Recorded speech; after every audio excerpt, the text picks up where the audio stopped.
They are who we thought they were, and we let them off the hook.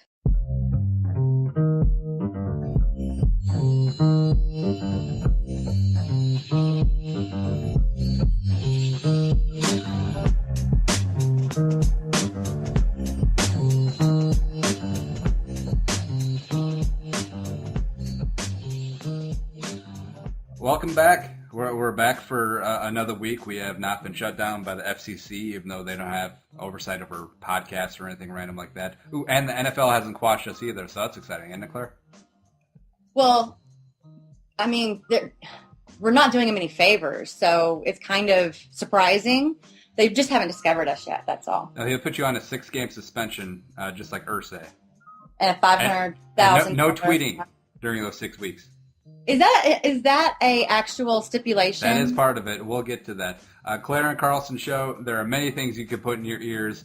This is one of them. Are we going to go with that tagline? What do you think about that one? It's not offensive. But it's kind of suggestive because, there's a lot of, sayings like, how come you can't hear me? You got a dildo in your ear? Yeah. Or that one not made it down there?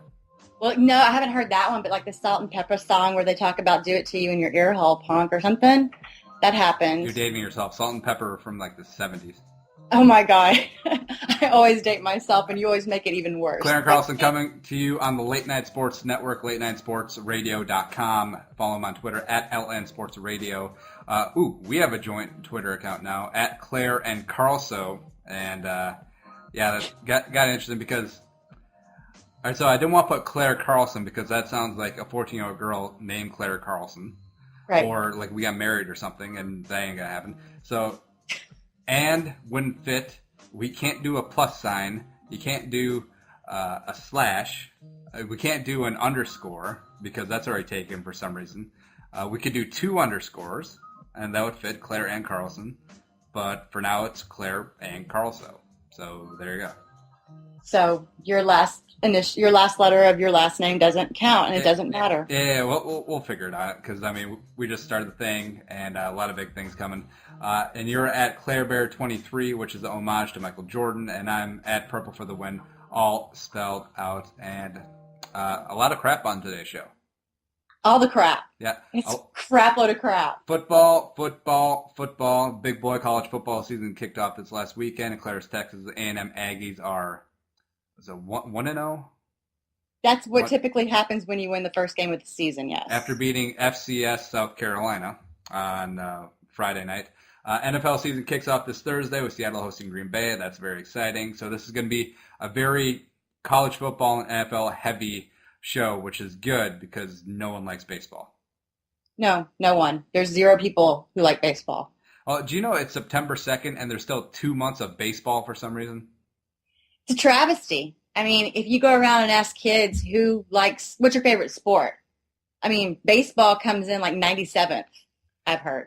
Yeah. Well, completely tangent off already, but do you think the Little League World Series will help American youth grasp baseball again? Because, Major Leagues, it's filled with a lot of white Americans, filled with a lot of Latin players, and that's basically it. You don't see a lot of African-American players like Andrew McCutchen around. Ryan Howard. That's true. And it's not one of those games where, you can just sort of get together and play it, but at the same time, it's not just like tossing a ball, football or basketball or whatever. You kind of got to have people. Well, the biggest travesty is that there weren't any black kids on the Sandlot. How dare they? What kind of message are they trying to send out? Frankie the Jet Rodriguez?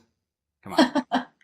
No, but it did bother me in the Little League World Series, that team from Chicago who ended up losing to South Korea, hello, because we're awesome, that they always refer to them as the all-African-American team from Chicago. Who cares?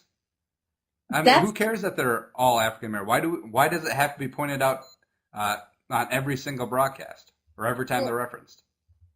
Yeah, it's kind of, we'll probably get to this later, but it's kind of like the all women's anything or women's something. It's why do you have to point out differences go against whatever one considers to be the norm? Mm. That's kind of frustrating about society. So, I don't know. And the frustrating thing, too, is that the media built up Monet Davis and they put her on the cover of Sports Illustrated, even though we haven't heard of her a week before she was on the cover. And then she goes out and gets shelled against Las Vegas and seems anticlimactic. But I'm really glad that no one wrote like a snarky column about Monet Davis, like the false idol, or, oh, she couldn't hold up against big competition or anything like that. That's, kind of surprising, to be honest. Just as much as we love to build people up, just to see them be broken down. The Deadspin article, is Monet Davis overrated? Question mark. She's like, what, 13? I mean, overrated at 13 is a little bit much. So, but that's already tangent enough. We haven't even gotten through the preview list. Towards the end of the show, we have 5 bold predictions for the NFL season. I say 5, but Claire, I think, has 3. No, I've got 4 now, and I'm sure as the show goes along, something will occur to me. I'll snap to you. Yeah, followed by a Week 1 pick'em. Claire and I will pick the complete slate of Week 1 NFL games. We're going to keep a running tally throughout the season, weeks 1 through 17. And the payoff at the end, if we're still on speaking terms, is the winner gets to pick the loser's avatar throughout the NFL playoffs and then through the Super Bowl. Dum, dum, dum. Dun, dun, dun. Hope you like pictures of dildos. In ear. Oh. Ear, but, sure, dildo pictures are all right. That's the in worst thing. Ear. And it'll be a play off the tagline. There you go. Things in your ear. All right, so that's all coming up on today's Clara Carlson Show, the second edition, the second rough draft, if you were. How was your week, Claire, down in the dirty South? The dirty, dirty South.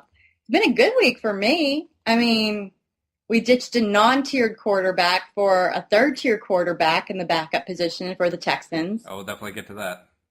And A&M annihilated a foe that everyone thought they would lose to. And Danielle Manning came back to the Texans. Those are good things. I like Danielle Manning. Although some rookie took his number, so, that's a big deal. Now, is it a big deal, in your opinion, for NFL players on their numbers? Because you hear stories all the time about when players go to a new team and a player has their number that they've always had, and then they reach some sort of financial agreement. So if you were an NFL player and say you're really attached to a number, like what's your favorite jersey number? 23. 23. And so you go to a different team. Would you be willing to pay $5,000, $10,000 in U.S. currency for that number? Well, you know what I really liked? I really liked what they did in the Vikings whenever Donovan McNabb went there, and Chris Cluey had his number, and they made that deal where you mentioned Chris Cluey's banned a few times, and then you get the number, and we're cool. Something creative like that is definitely doable. It was also a stipulation that he had McNabb had to donate to a certain charity that Cluey designated. I forget which one it was off the top of my head, and also he had to buy him an ice cream cone. I don't think any of those things happened. Oh, but he did say the name of the band like 50 zillion times, that one thing. I don't know, maybe. And I know for sure that McNabb didn't buy Cluey an ice cream cone because I think he ate all the ice cream cones around him in the 2011 season. Yeah, he wasn't very top form physical specimen that year, was he? No, not so much. And he couldn't even keep Christian Ponder on the bench with Drew and Ponder, and then made me very sad for the following 3 seasons. Well, you being sad, there are worse things on earth. Yeah. So what else did you past week? Just watched all the football. I've been preparing because I'm on every podcast known to man, apparently. Oh, yeah. Why don't you get some plugs then? What are some of the 7 zillion podcasts that you're on besides our own little pet project? Well, I'm hopping on this evening, the Zone Blitz podcast. No, it's not. I'm just kidding. It's probably pretty good. We totally run game on that show. And so I'm just a guest, but it'll be cool. And then tomorrow, the NFL Female Podcast. So I got these 3 things lined up, and so it's already a bit much. And then I had 5 fantasy football drafts, 2 left to go. Mm-hmm. Yeah, one day I'm going to... I feel like 5 fantasy leagues is way too much. Maybe for you, Rook, but I'm a pro over here. No. See, I was always very heavily involved in the fantasy as well, and I was always in multiple leagues, multiple money leagues, and I eventually just pared it back because there's too many things that you have to cheer for, and then you forget which player is on your 5th team, and then you're like, yeah, touchdown. Oh, wait, no, I don't have James Starks. The other person has James Starks for some reason. I'm dating myself with the James Starks reference. Yeah. Yeah, and It just seems like too much because I feel like you're over hedging yourself on the players that you need to root for because say Arian Foster scores a touchdown and he's on your team, you're like, yay, but in 3 other leagues you're playing against Arian Foster, so you're like, yeah, I don't know. I'm very good at compartmentalizing, and it seems as though most people aren't. Mm-hmm. I'm able to very much differentiate between who I'm in real life cheering for and who I'm pretend world cheering for. And yeah, it may be like, a couple dollars here or there up for grabs, but it's not going to change my life, those couple of dollars. So, I don't know. Now, are you a big person who's into like the rankings and your big board and average draft position and value and things like that? No, I don't research anything. And I always have a stellar drafter. Like I am the draft extraordinaire. Right, now, I don't mean to brag, but so I'm in one league now. It's with a bunch of my friends from college. It used to be a 14, now it's a 12-team league, and it is the sexiest 12-team league ever because a lot of people just went by the chalk of the Yahoo rankings or ESPN rankings, and they were so skewed differently than what I was perceiving value on the players that I was able to cherry pick like pure sex throughout the entire draft, and it was fantastic. Now, and I'm not too much of a bragger, but no, I would like to share a little something with you. So 12-team league, you get 3 keepers. And my 3 keepers this year were Doug Martin, Alfred Morris, Cordero. And in exchange for that, you give up your first, second, and third round picks. So started drafting in the mid-rounds. Then ended up with, these aren't in order, but this is just top from bottom. Kaepernick, Golden Tate, Terrence Williams, Kyle Rudolph, Brandon Cooks, hello. Pierre Thomas, Kelvin Benjamin, hello. Darren Sproles, Ladarius Green, Derek Carr as the last pick of the draft, hello, ship it, baby. And it turns out he is starting. And I actually believe in him a lot because I think the Raiders are going to be permanently down 21 points. So he's just going to have to chuck it all over the place. Yeah, definitely. That could be. And then Blair Walsh in Cincinnati defense. Okay. Sex E. I mean, it's good. I mean, it's not as good as any of my teams, but it's really too bad we don't play each other in fantasy football because I think I could show you a little something about a little something. How many team leagues are you in? I'm in 5 total. Yeah, but how many teams per league? Oh, well, it depends. I have 214, 1. Ooh, look at you. La-ti-da. 212 and 210. I mean, 110. See, I feel like the 14 and the 16 team leagues are a little much because then you're scouring like, I need to make this trade for Cole Beasley. Let's do this. Yeah, that does happen. And you're scouring the waiver wire for like Jackie Battle. Woohoo. I did actually pick up Fitzpatrick for week 1 because I don't trust Robert Griffith III yet. So, that's okay. In the 14-team league. Oh, wait, so you're not going to start RG3, but you're going to start Ryan Fitzpatrick in the same game? In week 1, yeah. Because RG3 is going against the Texans defense. So? I don't trust him yet. Now, you're not going to put in the emotional hedge where, when RG3 lights your boys up for 4 touchdowns, 2 rushing, 2 passing, and you're not going to be like, son of a, all right. I prefer not to play those emotional games with myself. We're just going to go on a limb and go with the alternative. All right. So sticking with the fantasy football vein, you gave me a note saying that you wanted to talk about relationship-based fantasy football. I have no idea what that means, but elaborate. Okay. So, there's this thing, ESPNW, right? For sports people who have vaginas, apparently. That happens. So they're promoting this fantasy football league, and the way they're looking at the player tiers, instead of just saying elite player, very good player, moderately good player, avoid these players. No, it's not done that way. They're basing it on relationship levels. And so there's 5 levels here. We have marriage material, who are the top 15 players. They are the elite players. You can't just call them the elite. They're marriage material. You got your LaShawn McCoy, your Adrian Peterson, Jimmy Graham. They all fit in that vein. It's ironic that Adrian is married, so he is marriage material, but a lot of his life he was not. And I think that's the case with a lot of these guys because they don't fit like personality wise into this. It would be cute if it actually fit that way, but it just doesn't. It doesn't work. So then you have boyfriend potential, and then you have it's complicated, and then friends with benefits. Oh no, who is in that tier? In that tier, you have MJD, Mike Evans, Tony Romo, Darren Sproles. The way they describe this tier is frequent contributor, not a ton of upside. So they're your friends with benefits. Well, I feel like if someone is a frequent contributor, that is upside. Right.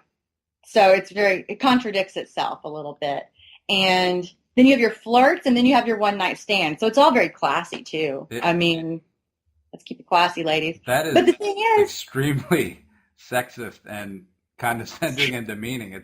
That's terrible. I know. The thing is these ladies who do this, they're respectable people. I mean, like who? I follow them on Twitter. I know of their website. They're sisters who have herfantasyfootball.com, and they've always been pretty knowledgeable. I disagree with a lot of their rankings, but they have good opinions as to why they put people where they do. And then they call this a simple relationship-based system. Simple. You're complicating something that most people who play fantasy football already get. So why are you complicating? And they're telling good Christian women like yourself to go out and have one-night stands or friends of benefits. How dare you advocate such a Actually, no, friends of benefits, frequent contributors would be a better term for that. Oh, what are you going to do tonight? I'll just go home, text my frequent contributor. That's actually interesting. Maybe watch a movie. Just watch a movie with my frequent contributor. See where things go. No, because it sounds dirty, but it's not. But I could see if it comes out dirty. You know what I mean? Yeah. So I found it very interesting because, ESPN is promoting ESPNW, who is promoting this simple relationship-based dating system that is silly. That's just my opinion. ESPN really bugs me lately. They've been bad, right? They actually sent out an alert today that said Kenny Hill would prefer to be called Kenny Trill than Kenny Football. No, I saw that and I thought it was a typo because I assumed he would want to be called Kenny Thrill because that is a way better nickname. What is a trill? Well, trill is like a musical trumpet thing, isn't it? Well, okay, yes, but Trill is actually. Do you know who Bun B is? Is that a rapper? Yeah, he's from. Oh, it actually is a rapper. Okay, I completely guessed. So he's a rapper from the Houston area, and he created this word trill, which means too real, and it's kind of one of those local words that everybody says that it made sense for Kenny Hill to pick up on this local word as his nickname. Yeah. Well, it is what it is. I have a duck call. Is that a kazoo? No, it's a duck call. I got one, and it's one of the Duck Dynasty ones, and it's awesome. Even though it looks like a crack pipe. It literally does. I saw your picture of it. I thought it was some sort of weird smoking device. Yep. So that's going to be my response whenever I think something stupid is duck quack. That can be well, you can just quack away. Yep. Also, something that's very quack-worthy. I saw a note, ESPN fantasy owners, a higher percentage own Tebow than Chad Henne, the starting quarterback of the Jacksonville Jaguars. But... which is great. How can you own somebody who hasn't even been in the league? And they have like recent free agents that have possibility of being picked up. I don't know. It's just part of the pool. Well, that's just stupid. Why put them in the pool if they're not in the league? Well, they could get signed, and maybe someone wants to have the foresight to be like, oh, you saw that coming a couple weeks away. Because that's half of fantasy football, is just making sure that other people in the league be like, oh, he's so wise. Yeah, okay. Because people who have picked up Tim Tebow on their fantasy football team are obviously head and shoulders above the wisdom of the rest of us. LDO. Well, we can't all be Skip Bayless. All right, moving on to something that doesn't have a lot of wisdom, in my opinion. Michael Sam, he did not make the Rams' 53-man roster, went unclaimed on waivers. as of Tuesday afternoon, has not been added to any team's practice squad so far. So basically there's 320 practice squad players better than Michael Sam. I disagree with that. Claire, what do you think? Yeah. I mean, okay, he's not going to fit a lot of systems because he's what's the Rams are what, 3-4? 4-3. No, they're 4-3. 4-3. So he's not going to fit some systems, right? Because he's not really that good in coverage. I think 4-3 defensive end is probably where he's pigeonholed because he's too slow and too awkward in space to be a 3-4 defensive end. Even like a specifically pass rushing one like Terrell Suggs is in Baltimore's 3-4. Right. Well, and it's hard to imagine that of say maybe-ish, those 50%, I don't know, remaining teams that do run a system that he would fit into, that they don't have room for a guy who almost made the Rams team, who has a very good defensive line already. Mm. And they did keep 9 defensive linemen. And he really competed. Yeah, if he was that close for that spot. Now, if he was that close to making the 53-man roster, I don't know why they wouldn't keep him on the practice squad, though. I think that whole shower thing, which I've seen at Anderson, which was a travesty against mankind, really ruined it for him. You know, it's so unfortunate. No, I agree with that, too. I've seen a lot of things. Yeah, if Josina Anderson, the ESPN didn't run with that story and make it a lot bigger deal than it actually was, I actually think Sam would be on an NFL team right now. Probably practice squad, maybe an active roster, because a lot of the Michael Sam hoopla and the whole quote unquote media circus cliche that everyone talks about, it had really died down. Like, to be honest, after Michael Sam sacked Johnny Manziel, before that, right, and even after that, I never gave a second thought to him. Never saw him.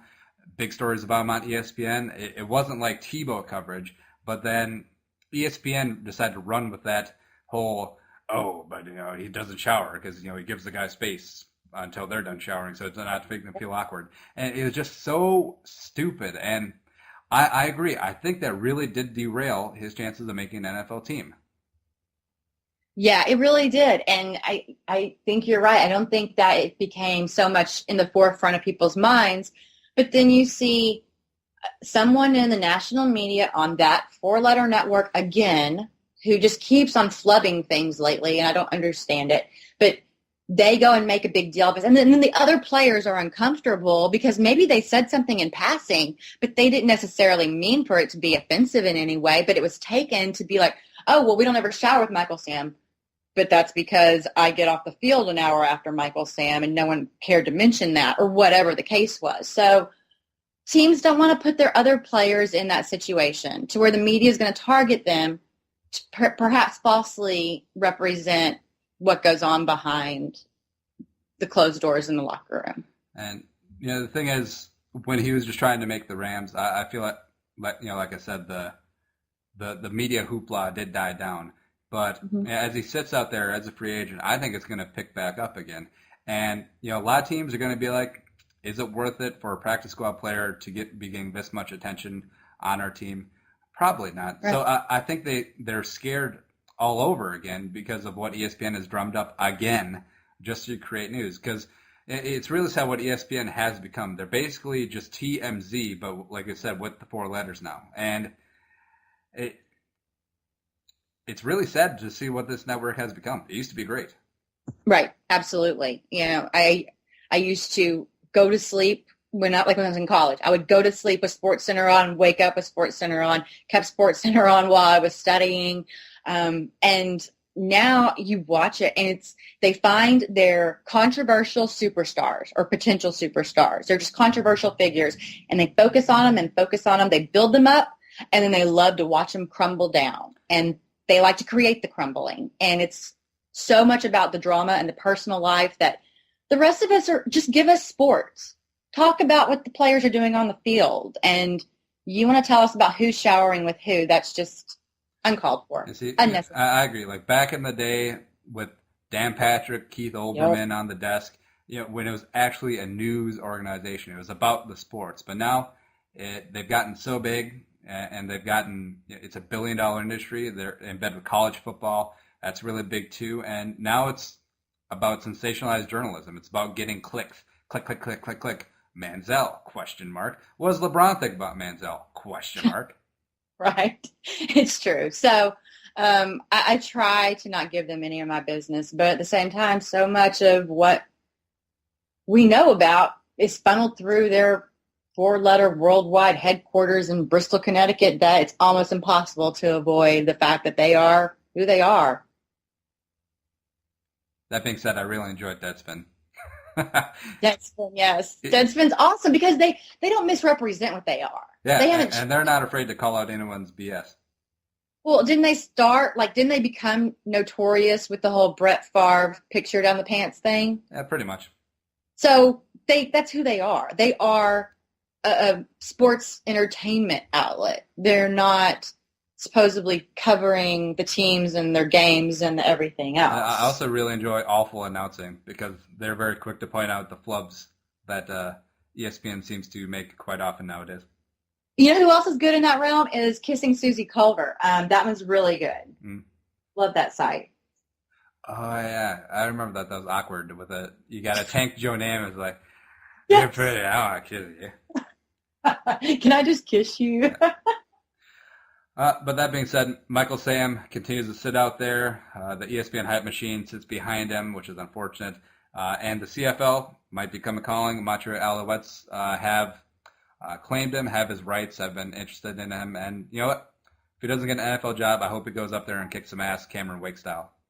Yeah, absolutely. Then comes back here and then continues to kick some ass. Because you're not telling me that in Dallas's new 4-3, there are X number of defensive ends better than Michael Sam. Dallas is terrible. Can I tell you this? Just on the Twitter, since we've been talking, there's actually been a report that they may sign him to their practice squad. That is good, because I actually thought that they should have claimed Sam right away and put him on the active roster, because Dallas is terrible. Well, and there was a thing yesterday, a CBS producer from Denver reported that the Broncos were going to sign Sam to the practice squad. And then Rappaport and all of them came out and said, no, he has apparently some sort of contract deal in place with the Alouettes, and that's it. Mm-hmm. So, yeah, that's another thing. I'm like professional journalists for the win, and not just some Yahoo who claims to have sources. And I don't mean Yahoo as a slander on Yahoo Sports. I think they're great, but Yahoo is just a term of morons who can throw anything they want out there, because it's basically a free roll. If it's wrong, whatever. But if they're right, be like, oh, Johnny Demper got it first. Oh, look at him go. Yeah. Right. Yeah. And that's always the thing that it's been weird with journalism, in that you never have to reveal your sources. And journalists even go to jail for not giving up their sources. But I understand that, if one did or was forced to give up their sources, you wouldn't be getting the stories in the first place. But then again, it kind of gives someone carte blanche to be like, well, sources tell me that Tim Tebow is going to marry, what's Obama's daughter's name? Sasha and Malia. It's going to be a really weird Utah marriage. But they're waiting until marriage to actually consummate the relationship, because Christianity. Yes. All right. So I'm sorry I diverted us into Tebow having his way with the president's daughters. Can I just quickly? Yes. Schefter just said the Cowboys plan to bring Michael Sam to Dallas tomorrow for a physical. There you go. Hallelujah. They should just sign him right now, because he's going to pass the physical, and he'll probably be the best 4-3 defensive end in that scheme.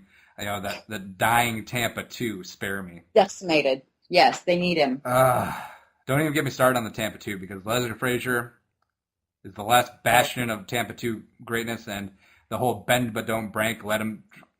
God, all right. Yeah. Moving on. JJ. Move on. JJ what? He got paid. 6 years, $100 million, extension, 51.8 guaranteed. He's basically signed through like 2081. And your boy, Clowney, JD Clowney, and JJ Watt together forever for the next 5 seasons. Hello. I bet Andrew Luck is saying hello. I saw something funny that said, the QBs of the AFC South have pulled their resources and offered J.J. Watt $101 million to just say no to the contract. So, how much of that is guaranteed, though? That's the important number. It's 51.8 is guaranteed. No. I meant the AFC South quarterbacks. How much is that guaranteed? Oh, that's a good question, because it's probably not going to be the 51.8 million. So it's exciting. I mean, his goal this season is to have 20 sacks, and his goal is to go for the 20-20-20 thing. Mm-hmm. And so if we can see, he could be the first guy ever to do it. What are the other 20-20 stats? Enlighten me. I forgot. I think it's like 20 batted down balls, 20 sacks, 20 TFLs, I think, is 20-20-20. Well, doesn't a sack count as a tackle for loss? Well, I think statistically you tackle the runner behind the line of scrimmage for a tackle. Okay, I got you. See, I'm not cool with all of your sabermetrics.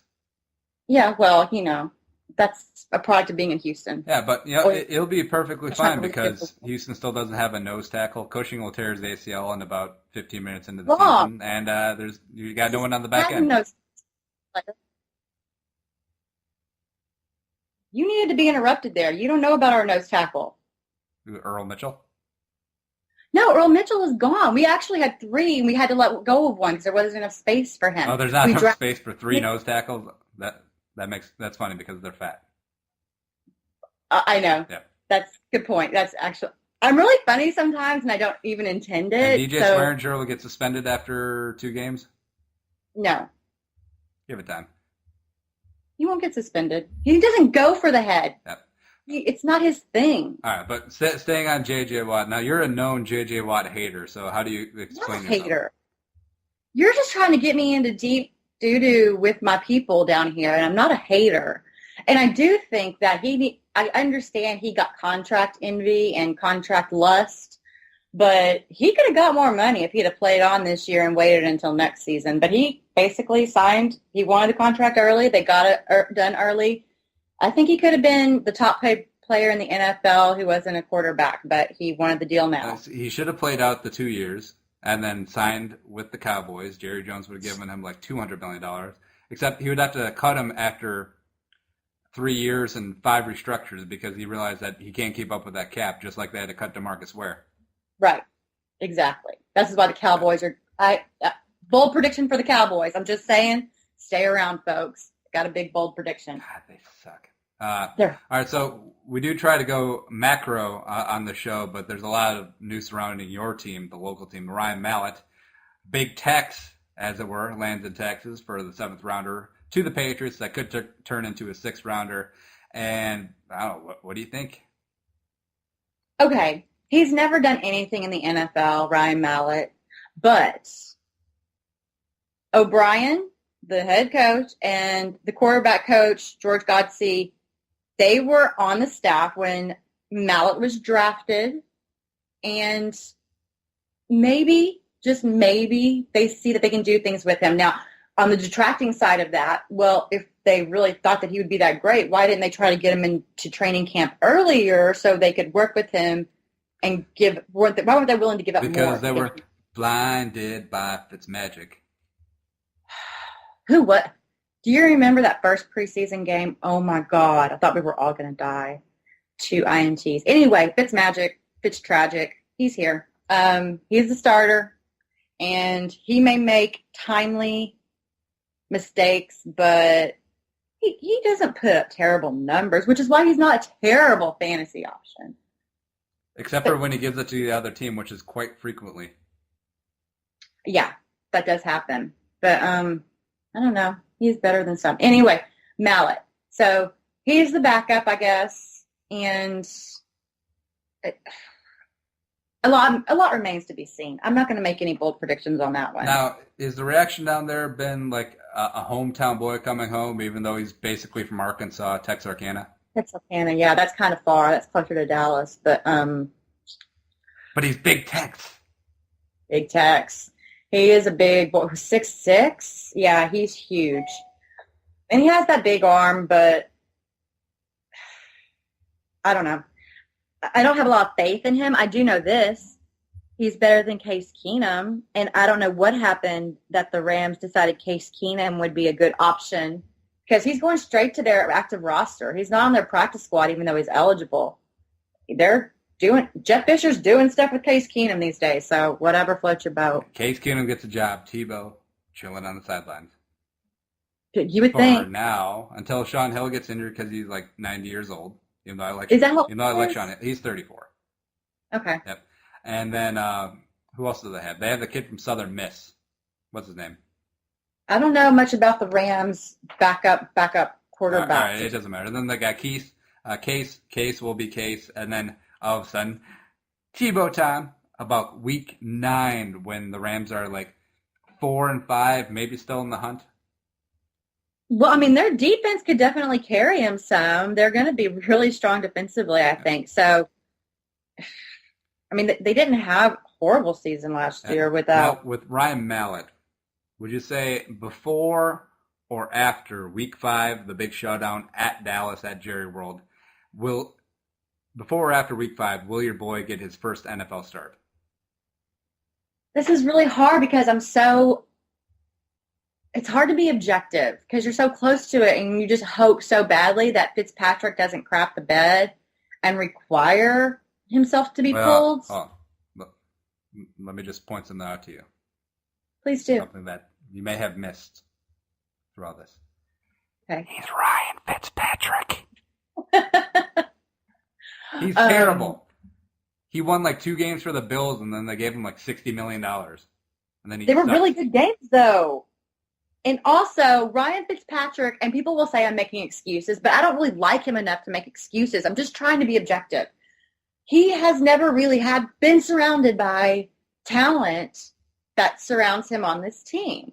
There are some very good wide receivers on the Texans, and the running back situation is not a bad situation. So, you got Arian Foster, who's finally talking to the media, and who has like a back of Sanford from Sanford and Son. I'm coming, Elizabeth. You got Andre Johnson, who wanted out of town in the first place. You got like Garrett Graham, who's the 3rd string tight end. You got DeAndre Instagram Hopkins, and that's about it. DeVere Posey. Who? DeVere Posey.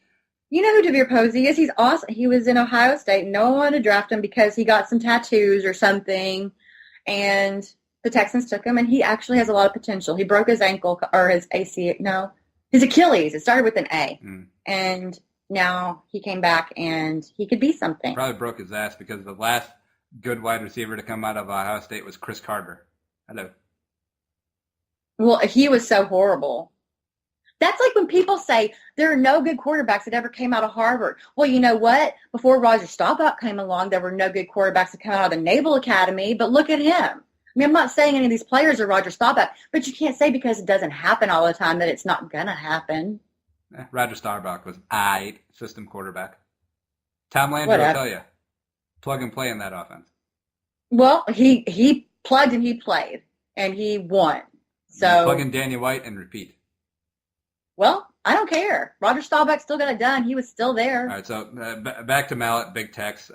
His over-under Week 5 at Dallas, I think is going to be his start date because the Texans will be like 1-3 coming in. O'Brien will be No, they will not be 1-3. Big Tex, come on. They'll at least be 2-2, maybe 3-1. No, they'll beat Buffalo. Because Buffalo is terrible. Well, yeah, Buffalo is terrible.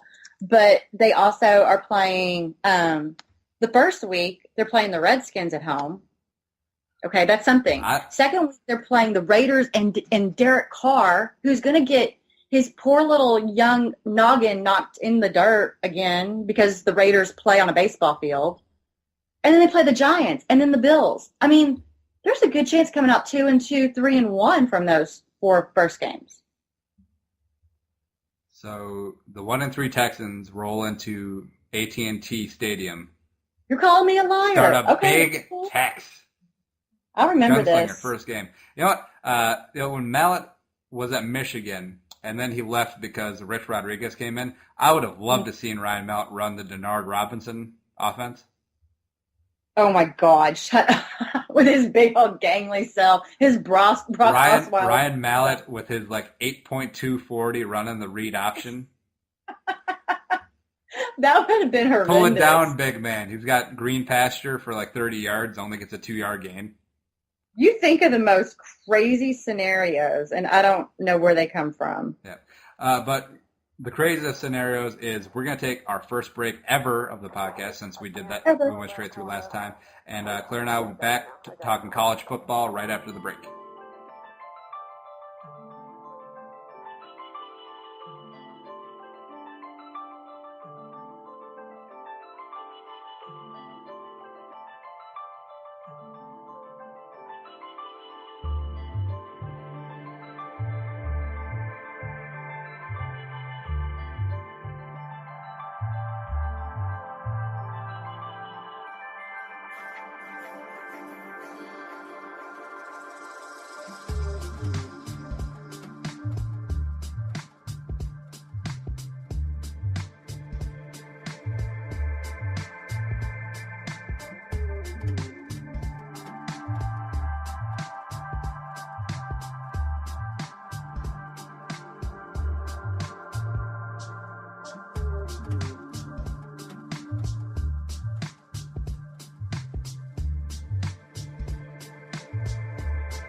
And we're back. Still have not been shut down by Roger Goodell. Just give it some time. And we are back, not talking NFL, but we're talking about the NFL's free minor league system, college football, big boy college football started up in full force this weekend. And we already got some storylines because, number one, Kenny Hill has won the Heisman, Claire.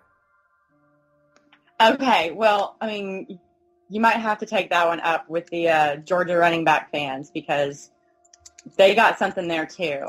He's just a girly man. He's a girly man. That's cute.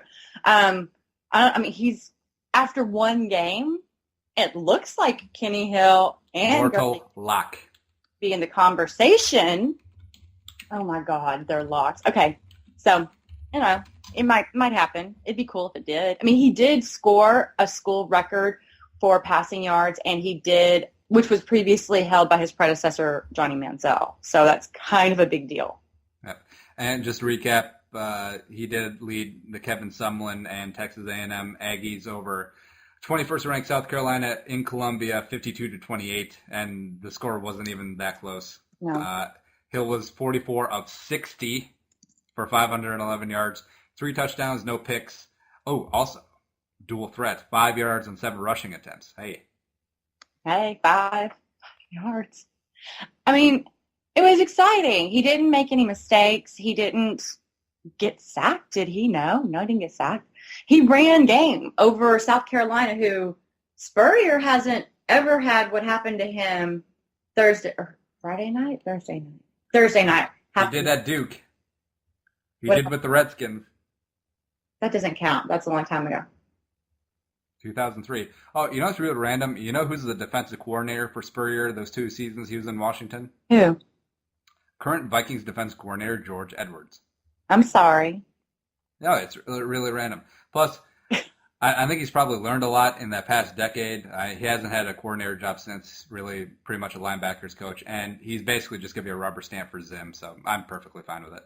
Okay, well then excellent. As long as you're happy.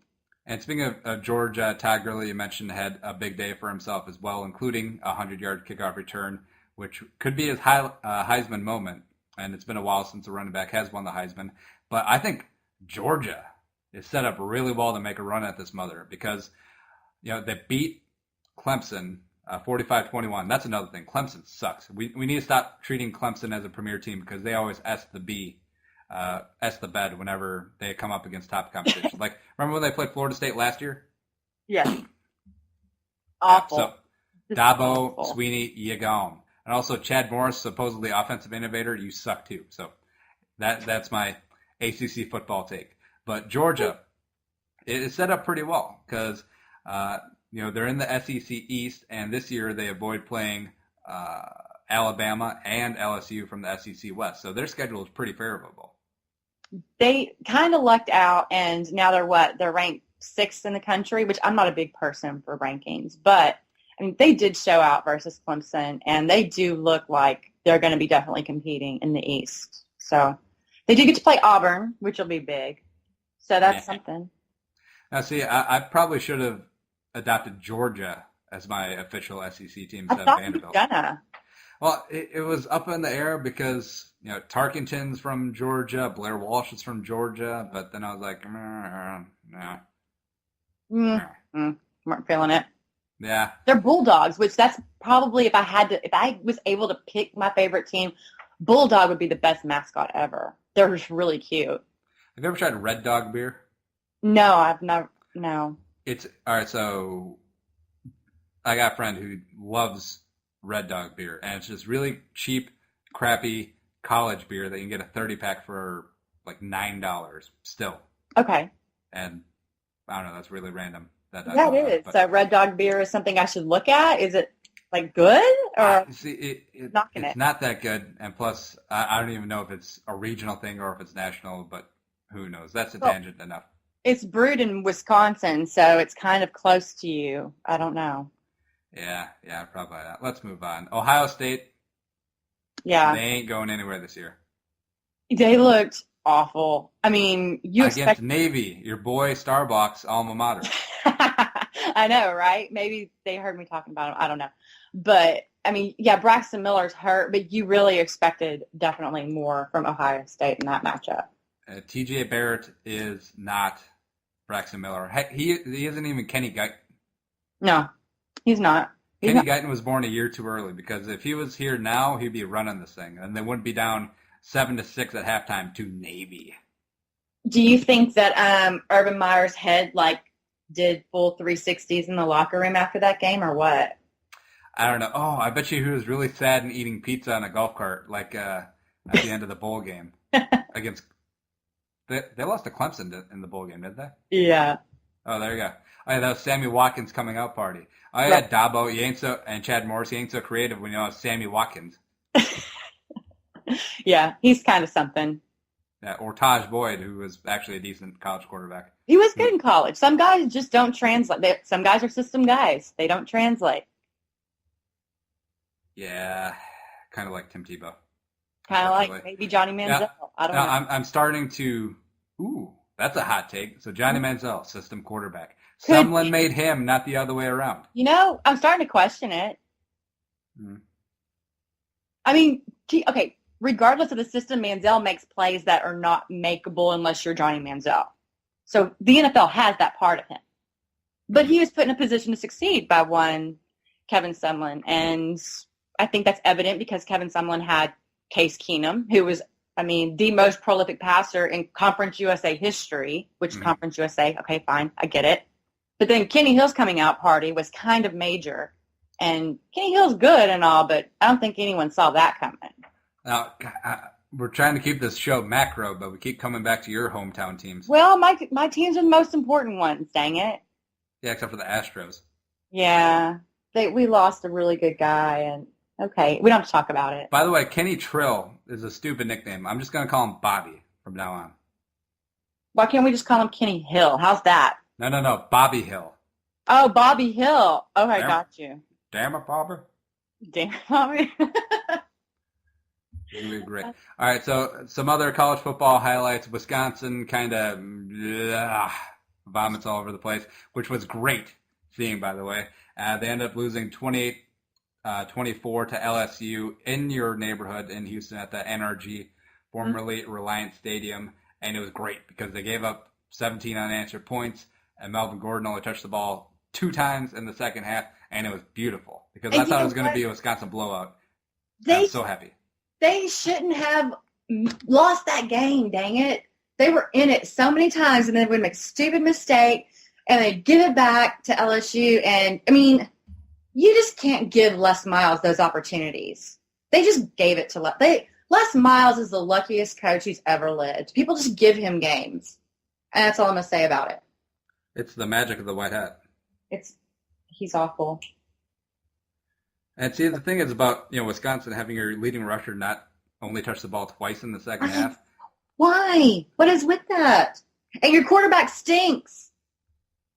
He does stink, and also the freshman Stave is injured now. The one that they think is the Great White Hope, and so he won't be there for a while. But the thing about Wisconsin is that we always talk about Melvin Gordon. He's going to be the next big thing in the NFL, or James White, or Monty Ball, or even Ron Dane way back in the day. He used to be a Texan.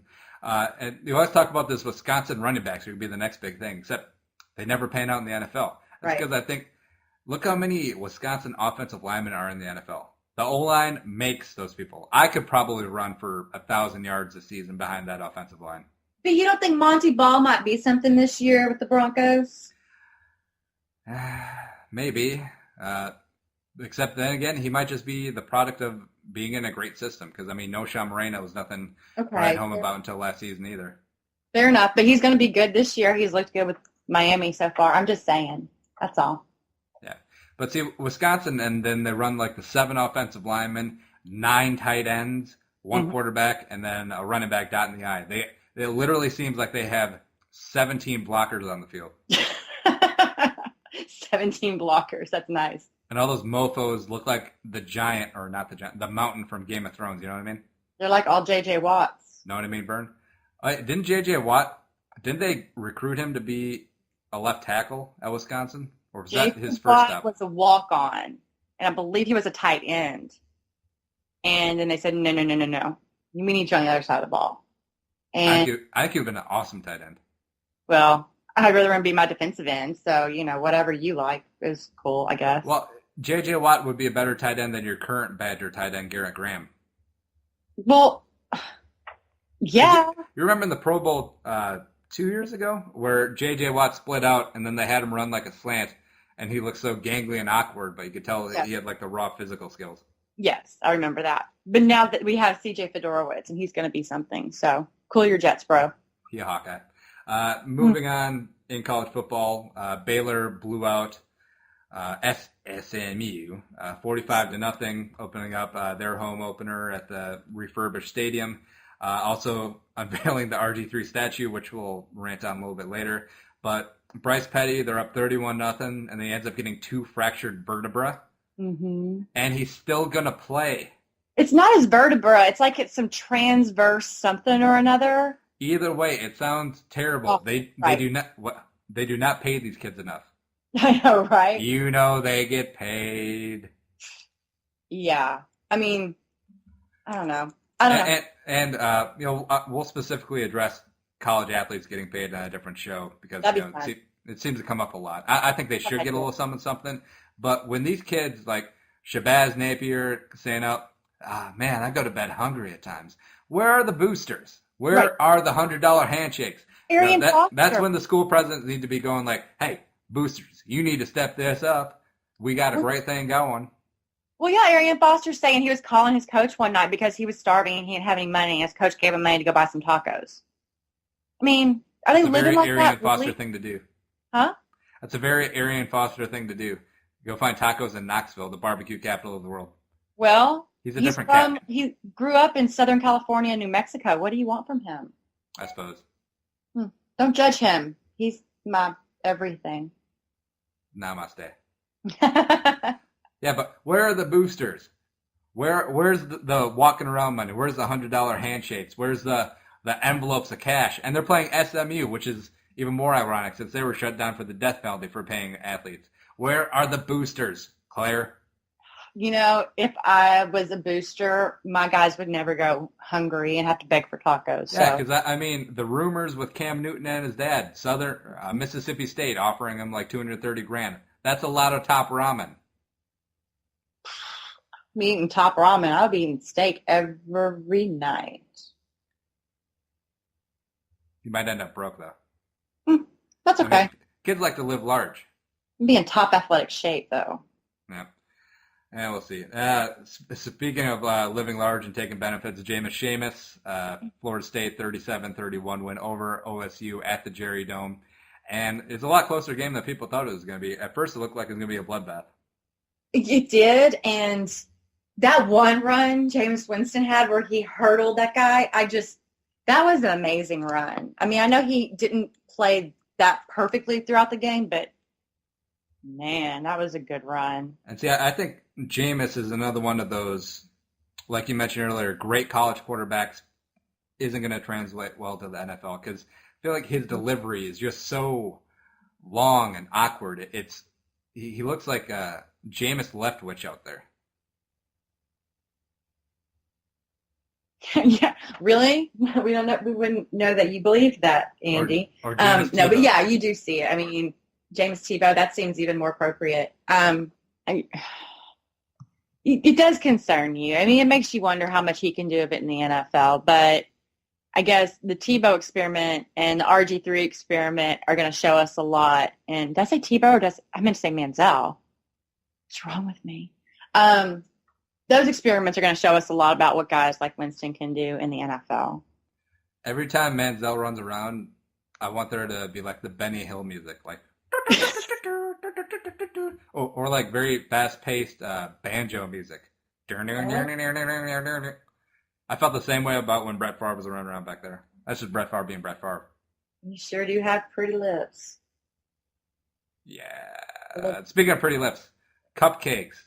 Cupcakes. I have a bone to pick, and we'll get to our pet peeves towards the end of the show, but this is one up there that kind of chaps my ape, and it's top schools, or not even top schools, just FBS schools in general, scheduling these cupcake bloodbaths where I understand that the school is getting a big payday. It's probably going to help pay for a lot of their athletic programs, but right. They're just sending these kids out on the road just to get their asses kicked. Hasn't this happened forever? Hasn't this been going on for as long as I can remember? Yeah, and since you have the haves and have-nots now in college football with the Power Five, I think it needs to stop. Especially just looking at some of these scores. Kansas State, which is a middling team, beat Stephen F. Austin 55-16. Stanford beat the hell out of something called UC Davis 45-0. South Dakota, for some reason, went out to Oregon. Oregon, even though all the South Dakota players probably got a really cool swag bag from Nike. Hello. Yeah. But they got beat 62-13, completely embarrassed. And yes, I understand, like, North Dakota State beat Iowa State, woohoo. But North Dakota State beats everybody they play. North Dakota State is a powerhouse. For the Dakotas, sure. Well, they've been an FBS team each of the past 5 seasons, including Iowa State this year, Kansas State last year, and Minnesota 4 years ago. Okay. Well, they're better than I thought they were. But yeah, I mean, like Maryland beat James Madison 52-7. And Maryland sucks. They beat James Madison 52-7. So yeah, cupcake games. Middle Tennessee, which is another middling team, beat Savannah State 61-7. I mean, yeah, you're right. There are a lot of these scores. Texas State, which is like probably the 6th or 7th most populous university in the state of Texas, which isn't that big. It's whatever size. Beat Arkansas, Pine Bluff, 65-0. See, Texas State sounds like a made-up school. Like if you need a school for the backdrop of a movie, be like, yeah, Johnny's going to Texas State. There was a movie. Oh, who was it? Who was in it? It was that guy from that show Quantum Leap, I think. Was Unnecessary Roughness. That movie. Yeah. Was that movie the one with the school called Texas State? And that's before this school was named Texas State. I think so. And I think they were actually the Aggies was the mascot too. Yes. And this school used to be, the actual one was Southwestern State University. But then they changed it. I don't know why. And Sinbad was in it too. There you go. That counts. That's important. Yeah. Also, North Dakota State, 3-time defending FCS champion, in the actual playoff. Oh, okay. Booyakasha. And also, what's the deal with Louisville scheduling a massive cupcake like Miami of Florida? Hello. Miami of Florida. You wouldn't think that would be such a cupcake, in my opinion. I mean, I know that they're not that good recently, but they're not horrible. It really sucks because the U was, I don't have a specific college football team, but the U was probably up there because in my formative years, like the 2001 Hurricanes just came in and wrecked fools. It was great. You're a bandwagoner extraordinaire. Well, I feel like all kids are bandwagoners, especially ones No. that don't grow up with a father figure in their life. Because the Gophers were terrible when I was Oh. growing up. Well, that's true. That's fine. Yeah. You do what you gotta do, man. I mean, if Frank Gore is your third string running back, you're doing something okay. Okay, fine. You got Vince Wilfork, Jonathan Vilma, Mike Rump, Sean Taylor, Ed Reed back there. It's okay. Then you got Dwayne Johnson in there somewhere for some There you go, like The Rock. If The Rock is your defensive tackle, you're a pretty good college football team. Yeah. Even though okay. I think he was actually kind of as a player. Yeah. Well, some people just aren't that mobile, I mean, or athletic in that way. I mean, obviously he's athletic in a way, not in that football way. The title of this episode is Claire Doesn't Think The Rock is Athletic. He's not mobile. How is that? Yeah. Speaking of someone who is mobile, these are awesome transitions today. RG3, like I mentioned earlier, gets a 9-foot friggin' bronze statue at Baylor's McLean Stadium at age 24. Tell me how stupid this is. It's pretty stupid. I think it's about as stupid as they come, because if he went on into his professional career and was like some legendary NFL star and made the university proud and put the university on the map, that would be one thing. But as it is, I mean, maybe his name should be on the wall, on one of the tiers of their new stadium, as opposed to erecting a statue in his honor. It's a little... The RG3 third level. Something. RG third level.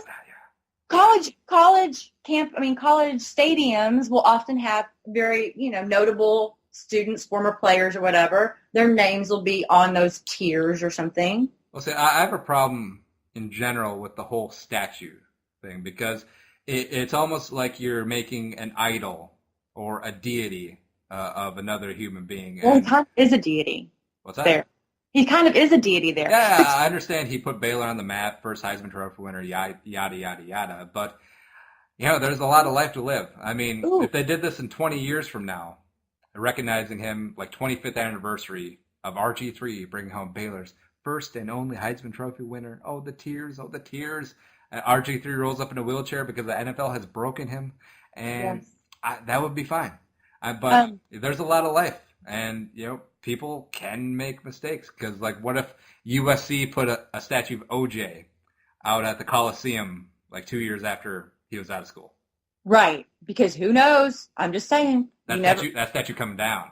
Or Joe Pa's statue up at Penn State. That thing came down too. Well, did you happen to look at the statue? It's also really ugly. It's pretty awful.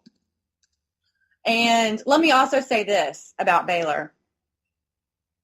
Baylor is a Baptist school. And Baptists are very anti-Catholicism because Catholics worship false idols, in their opinion. Ooh. So that's deep. This statue is like everything that's the antithesis of the Baptist foundings of this university. So I got a little problem with this. Claire, that is deep. I don't think anyone has thought of that, because that's completely outside the box and awesome. They won't let you dance there. I mean, for God's sake, you shouldn't be worshiping their false idols either, in my opinion, if you're not being a hypocrite. Oh, yeah, that's right. We called that school Footloose before, didn't we? Right, exactly. Footloose. And on that note, we're on a break, and we'll be back talking football, and we're going to get sued by Kevin Bacon. Yeah.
And we're back. We did not get sued by Kevin Bacon, which I'm surprised by. He seems like a litigious type, especially since Bernie Madoff lost all of his money.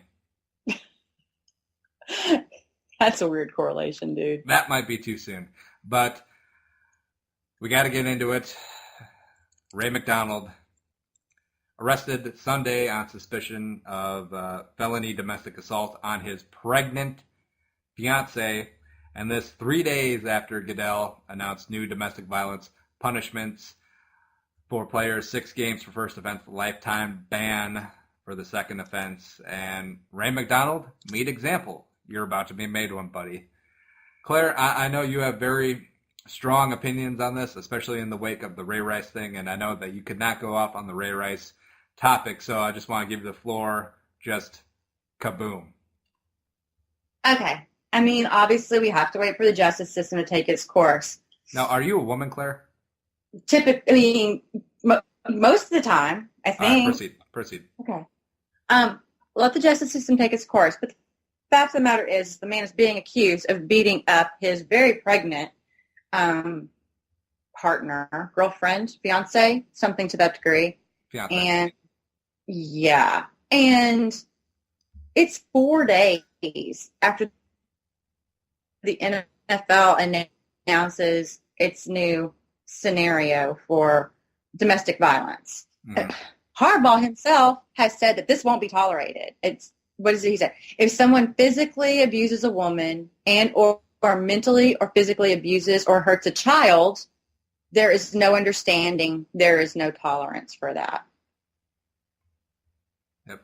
So he did. Harbaugh went and he said it like way back in. Well, no, that quote's from his radio interview from this week. But I do remember Pro Football Talk pointed out that he made a comment, or is reported through, I believe, Dante Whitner, that Harbaugh basically paraphrased that if you ever screw up, you can come to me, we can work things out. But just know that if you ever put your hands on a woman, you're done in my book. You're done.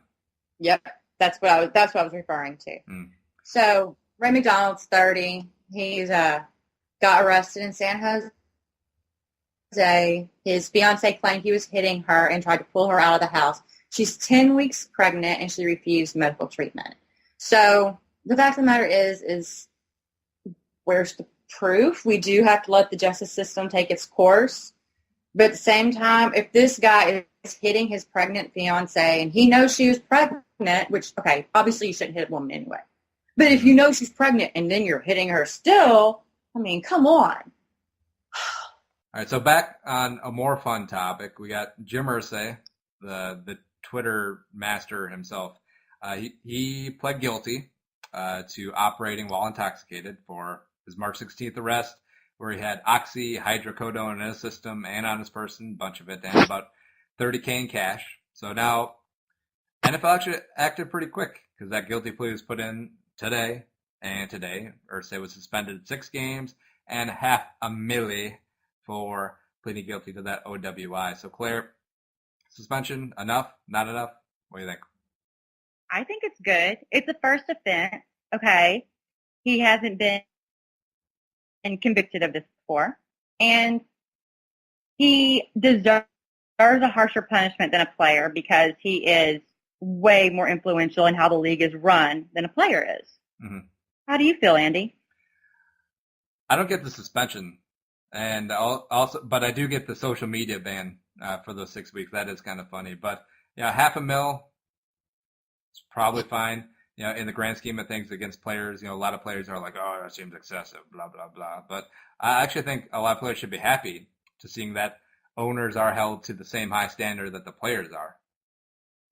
Right. I mean, if you're going to, you know, Josh Gordon has been a multiple offender. He's done way more. I thought someone trying to compare. Josh Gordon got a year for weed, and this guy had controlled substances, yada, yada.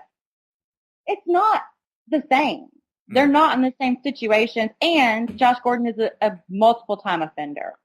Yeah, Josh Gordon has like 6 offenses, so imagine if Irsay had 6 offenses. He'd probably He's done this forced before. to sell the team. Yeah, I don't know. So I'm glad that he got suspended a very legitimate amount of time, and there were other details surrounding the case that were a little disturbing. Tales from Indianapolis where he carried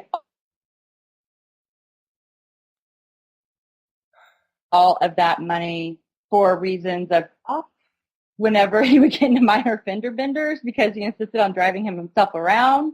I think it was Kissing Susie Culver who actually came out with those stories of people who firsthand accounts knew of people who'd been paid off by Jim Irsay.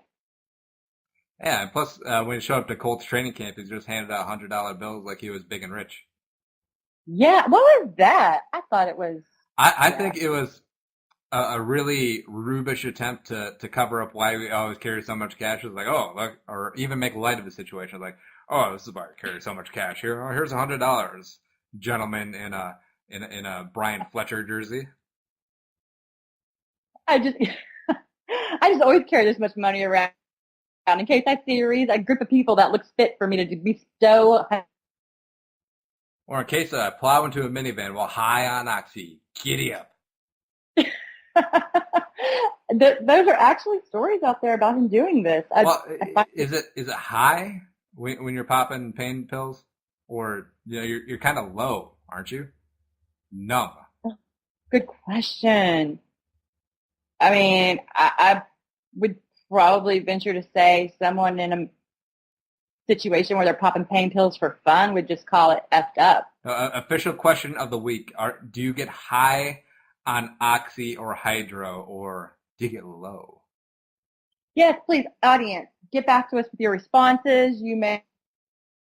All right, and speaking of low, we have Lance Briggs, and he was allowed to sit out of Bears practice on Monday because he flew to Cali, and he's opening up a barbecue joint. And I don't know about you, Claire, but when I get a lot of barbecue, I like to lay low for a couple hours. So that's why that segue works. Now, should a player be allowed out of practice to go open up a restaurant?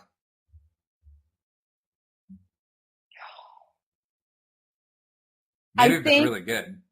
I mean, well, and I think if it is a player who the coaching staff feels comfortable that they put in their time, this is an excuse sort of thing, it's a special event, then why not? Yeah, it just, from the public perspective, though, just you're missing practice. I get that he's like a 6-time Pro Bowler, veteran, and leader of that defense now that Urlacher's gone, but it just doesn't pass the smell test, if you know what I mean. Well, is it because he's a Bears player? No, I mean just any player in general. I bet you if I was a Bears fan, if I was listening to Bears talk radio, this is probably a big deal. I bet you they're pissed off too. I'm not going to be pissed off if Arian Foster or Andre Johnson has to go, or J.J. Watt takes a day off of practice to go open a restaurant. I mean, now, if he's constantly trying to get out of stuff and he sucks and he's not doing his job, then okay, I got a problem. Well, but, the first time, week 1 at home against, who the heck did they play? At Buffalo at home. The first misassignment Lance Briggs screws up, the Chicago media is going to be like, I told you shouldn't have been opening that restaurant. You need to be in the playbook. That's such a right-on Chicago accent, too. That was more Boston. Randy. Yeah, it was a mix. It was interesting. But probably they would. But do you think that it's really affects Lance Briggs at this point in his career that much? Probably not. And, like we said, he is a veteran with a lot of experience. They get a lot of leeway. I mean, heck, a lot of players just sit out training camp because they don't want to, veterans just sit out training camp. Like Strahan, their Super Bowl year, missed the entire training camp. It's just like, whatever, I don't want to show up. You know what you're getting with me. I know the things. We're good to go.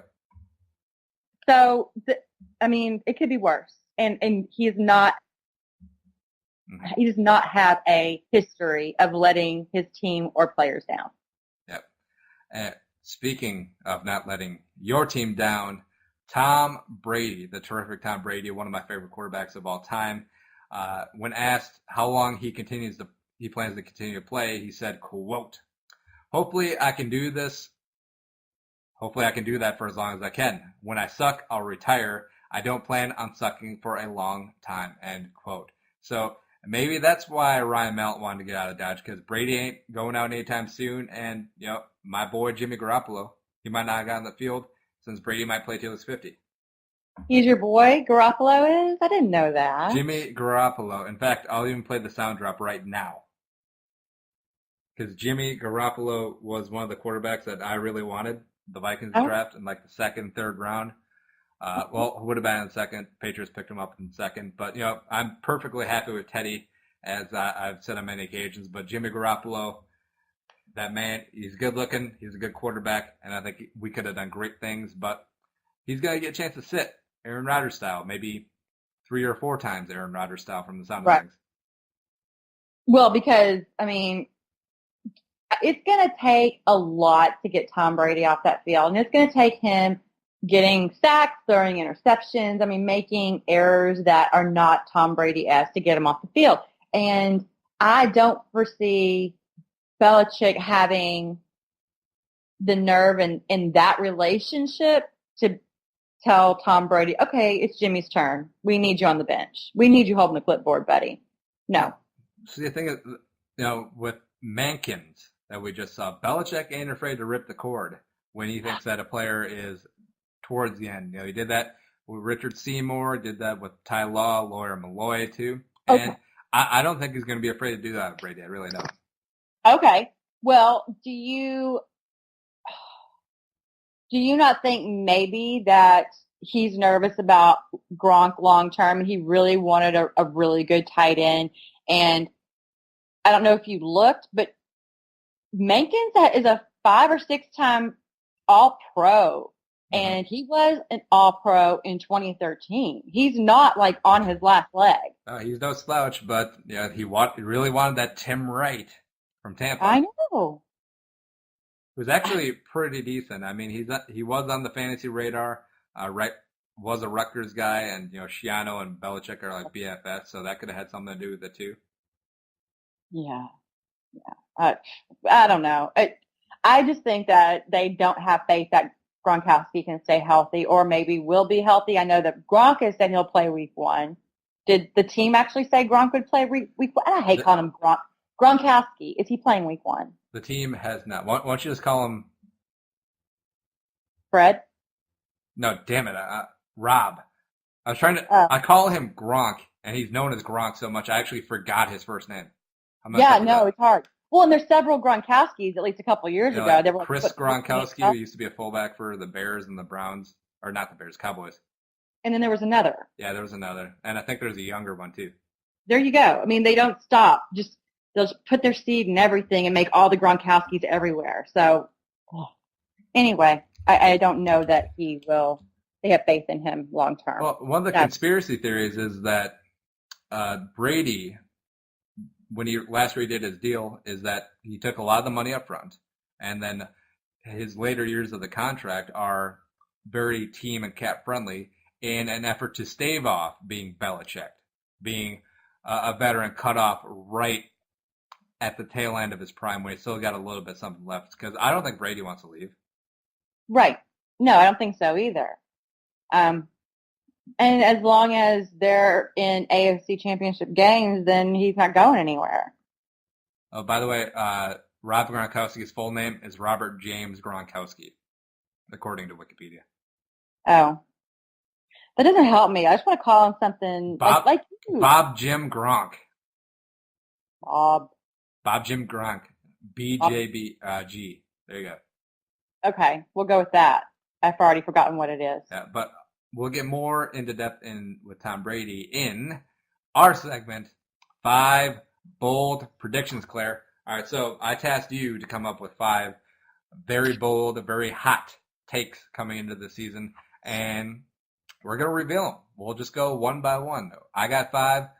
You can come up with 5. You literally only had 3, but ladies first, so I'll go first. Number 5 of my bold predictions, the Tennessee Titans will be the worst team in the NFL this season.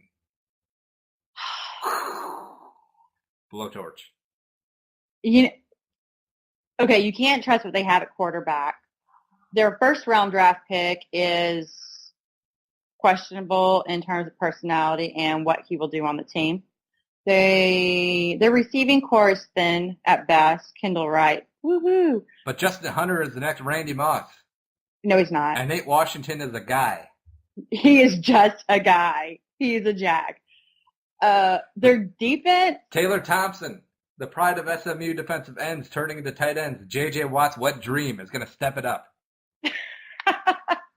Okay, the secondary, go. Sean Green. Oh, God, that's not the secondary. But, yeah, that's... Bishop Sankey. Okay, why does everyone have so much faith in Bishop Sankey? I don't understand. We don't know. I think that's just an indictment on Sean Green. Yes, I think you're right. So, I saw the Jags improve. I saw the Texans improve. The Colts, I don't think they took a step back. They didn't really take a step forward either, but we know what they are. Yeah, they're going to have a rough go of it. Jake Locker is inevitably going to get hurt, probably around like week 5.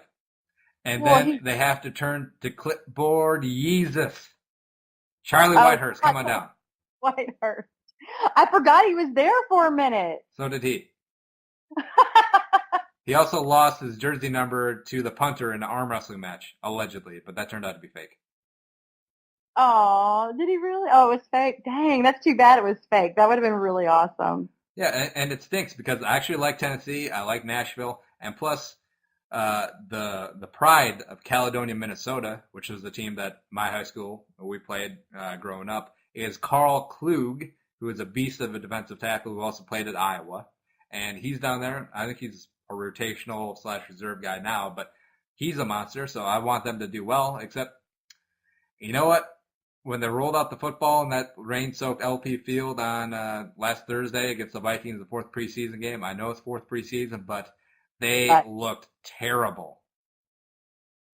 How much faith do you have in Wisenhunt, really, to turn it around this first year? See, Wisenhunt is not a head coach. He's a very good offensive mind. He had a lot of success as offensive coordinator in Pittsburgh. Arizona, he was dead man walking until like the corpse of Kurt Warner just strolled on in and took him to a Super Bowl. And he got a lot of Wisenhunt was on scholarship for a long time because of that, because of the greatness of Kurt Warner. And yeah, not that great of a head coach. We saw what he could do last year as OC in San Diego, but I don't see him lasting longer than 3 years in Tennessee. I really don't. Well, yeah, and I mean, there hasn't been like a huge recent spate of offensive coordinators from NFL teams coming in and being, having great success as an offensive coordinator, then coming in immediately and having great success as a head coach. Bruce Okay. Kangol. But he also is kind of the head coach in Indy. Yep. So that transition for him might have been a little bit easier despite what they were dealing with in Indy. I realized that was a huge deal. Pagano, cancer, that was terrible. But he kind of eased into the head coaching thing. I don't know. I don't feel it for Tennessee this year. And there's no love lost there. I feel sorry because I love my friend Sharona, but Sharona, Claire is calling you out because the Titans are going to go 1-15 this year. But I don't like her team, and I don't hope that they do well ever. So I'm sorry. I don't want her to be sad though. The Titans are going to go 1-15. Their only win at home against the Texans. As if. Calling it. All right, Claire, what is your number 5 bold prediction? By week 4, Brandon Whedon will be the starting quarterback for the Dallas Cowboys because Tony Romo goes down to injury again. And the Cowboys end up with the top 5 pick. Go. That's not bold enough. Tell me exactly which pick they're going to have. Okay. 3. Because Tennessee will have 1. And Oakland will have number 2. Okay. And Atlanta will have number 4. And Michael Sam will be the only bright spot on an otherwise dismal team. Cowboys defense is going to be biblically bad. Like with all of like the plagues, with like the locusts and the famine and the Cowboys defense, it fits all in there because they are going to be terrible. They lost Sean Lee, easily their best player, and then they jettisoned off DeMarcus Ware because Jerry Jones can't count to 125. And it's going to be bad. Right, absolutely. And it is going to be so awesome. Well, and no love lost between you and I from the Cowboys. They are going to have, when Tony Romo gets injured, because he's going to get injured. He's just gonna. I can't foresee them winning probably more than 4 games this year. See, And I said it. and even with Tony Romo, they would have to win games like 37-35. Right, because they gave away their whole defense. Everybody's hurt, everybody's suspended, everybody is gone. It's just a big Yep. Jason Hatcher went to Washington. nightmare. Orlando Skandrick got popped for Molly, allegedly. So he's gone Yep. for 4 games, and he was probably their best corner, and they don't even have a good secondary to begin with. So it's going to be awesome because they're going to be down by 28 points by halftime. Whedon's just going to have to go out there and sling it, and he's going to Whedon it up like the ginger he is, and just it's going to be great. I think so. I think it'll be like In a fantasy fiery football, any team that's playing Dallas, just start all those guys. There you go. Yep. That's our fantasy football advice for the year. All right, number 4, bold prediction. The Cowboys' Week 1 opponent, the San Francisco 49ers, will finish 3rd in the NFC West at 7-9. The Harbaugh-Trent Baalke beef will continue. Harbaugh will get out of his contract and head back to Ann Arbor to coach his alma mater, the Michigan Wolverines, after they fired Brady Hoke after another 8-6 season. Bada. Whoa. That is a multi-tiered bold one. So you just put Harbaugh in Michigan? Michigan. He's a Michigan man. Bo would approve. You just stole one of my bold predictions. I did that. That's awesome because it was an ancillary part of number 4. Booyah. Going to Michigan. No, so that's a big deal that we're on the same wavelength. We are, because there's been way too much consternation between Harbaugh and the brass in San Francisco. I think he's losing the locker room. He's lost so many players.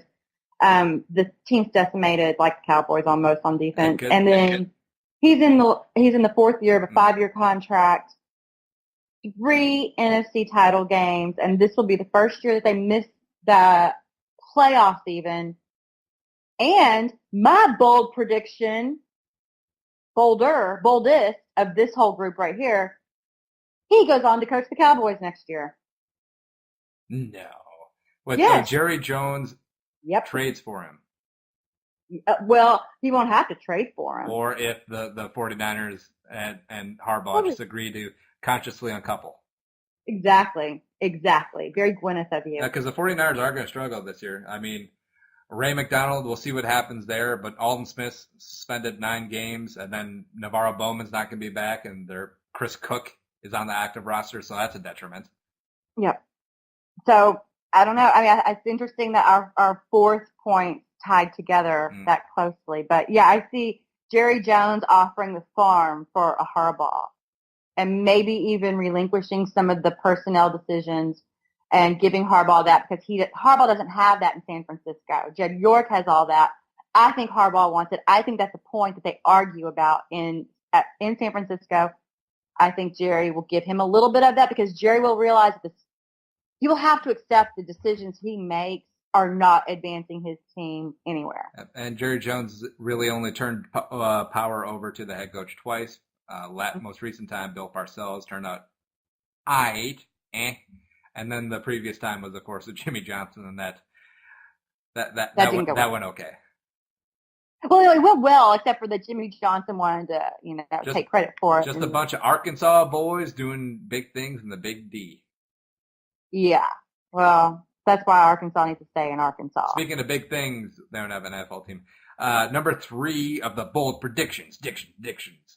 Teddy Bridgewater will not start a game this season for the Minnesota Vikings, barring injury, because I think Matt Castle will play just well enough to keep Teddy on the bench as the Vikings winning with defense, winning with Adrian, Castle distributing the ball to all those playmakers, will be in the wild card hunt throughout the season. No need to start Teddy. Kabam. So you feel good about that prediction? I feel good. I feel like the only way that Teddy gets in would mean that Castle completely sucks, or if the Vikings start off 1-4, 0-5, and season is toast, may as well get the kid some reps. But I really don't see that happening so far this year. That might just be blind Homer optimism, but I actually feel like with Zimmer's attitude, the way he's going to rebuild that defense, the way that Norv has come in and changed that offense, actually innovated it, unmusgraved it, I think the Vikings will be in the hunt. And therefore, barring injury, I think Zimmer will stick with the veteran hand to try and get him in the playoffs in his inaugural season. I sure can't really even argue with your logic there. I mean, I hope that it goes that way for you. I don't have any bone to pick with Minnesota Vikings. So I would love to see Teddy play just to see what the Texans missed out on by one single draft pick. I would too, because Teddy is going to be the future. I think he's going to be a great NFL quarterback, but it's a win-now league, and I think Matt Castle does give this team the best chance to win right now this season. Even though if we do go on the road week 1 and lose at St. Louis, which is very possible against that defense, and Castle looks kind of all of the rubes up here would be like, Steve Teddy! Right. And that's number 3. What's your number 3? Oh, my number 3? My number 3 was that the Atlanta Falcons win the AFC South and Matt Ryan has an all-pro season. That is really bold, and because we're very divergent there, because I think Atlanta, like I sort of mentioned earlier, is going to be the 4th overall pick, because I think that they're one injury away from being terrible again. So, explain why you think they're going to be terrible. Don't let Hard Knocks fool you, because I think their offensive line, they did address it with the Matthews kid. I do think that injury really hurt them. I can't remember their left tackle's name off the top of my head. Oh, Sam Baker. Sam Baker, there you go. And then out of USC. And then I think on the defensive side, they did get some parts with Tyson Jackson, C.O. Peloli, or whatever, how you pronounce his name. But I don't think it's going to be held together very well this year. And plus, Roddy, Julio, they're just an injury from one of those two away to basically being what they did last year. Tony Gonzalez isn't there anymore. Who knows if Levine Toilolo is up for the challenge to replace them. And Steven Jackson is another year older, and their running game wasn't even all that last year when he was healthy and younger.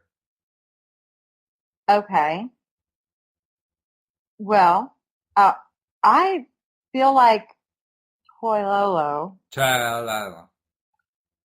That's his official name by now. Levine Toilolo. He is a good route runner and catcher. I think that he's not going to be, you're right, he's not going to be Tony Gonzalez, but Julio Jones will be healthy. I think, he's well over 1,000 yards, probably like closer to 1,200, 10 touchdowns. I think he can do it. Brody White's playing the number 2. In 2012, they had a top 5 scoring defense. Yeah. Okay.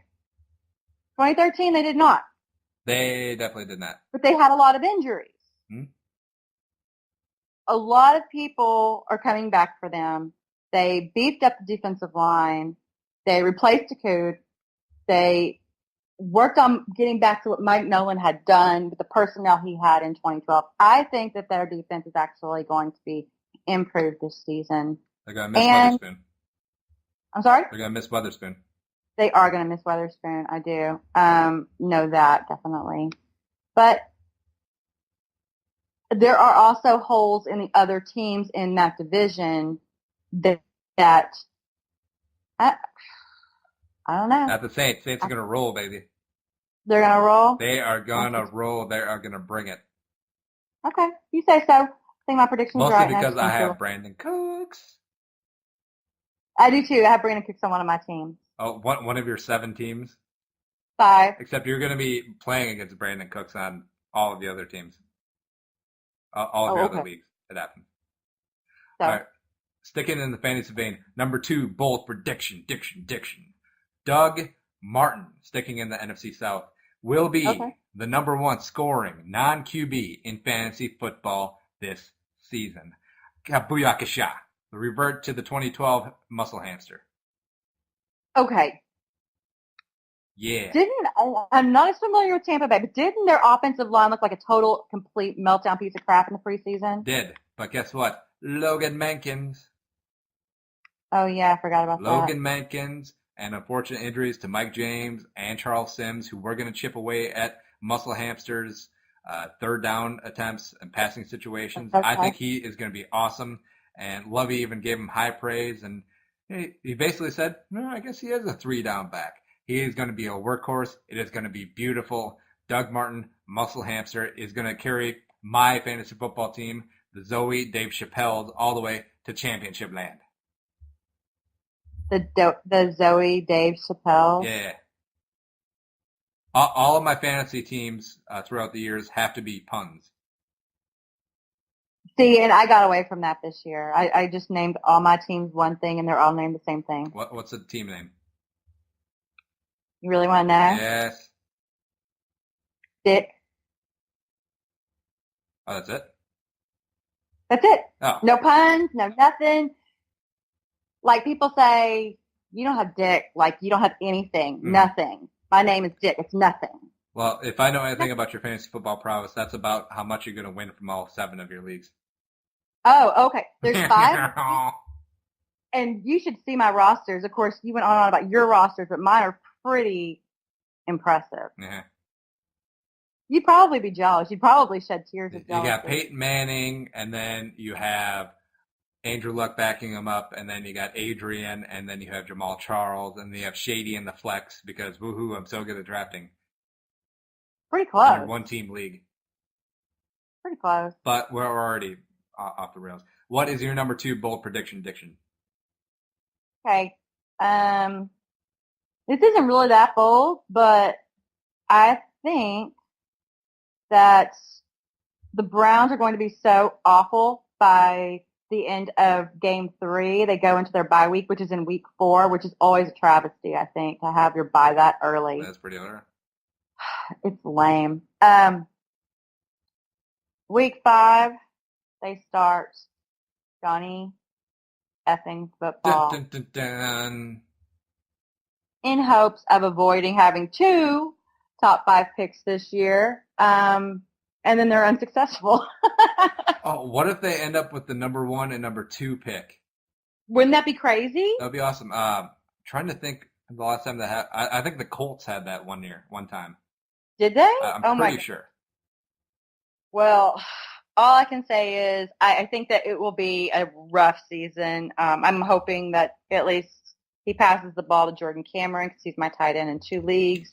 But other than that, I don't see much hope for their offense. And Manziel will be the guy in week 5 out of desperation, pure and total desperation. Well, Josh Gordon and his camp could file a lawsuit against the NFL and get an injunction on the suspension until that works out. So you might be around. That'd be kind of fun. We just add like a little drama. Now you don't have Johnny Manziel on your football team. Why not?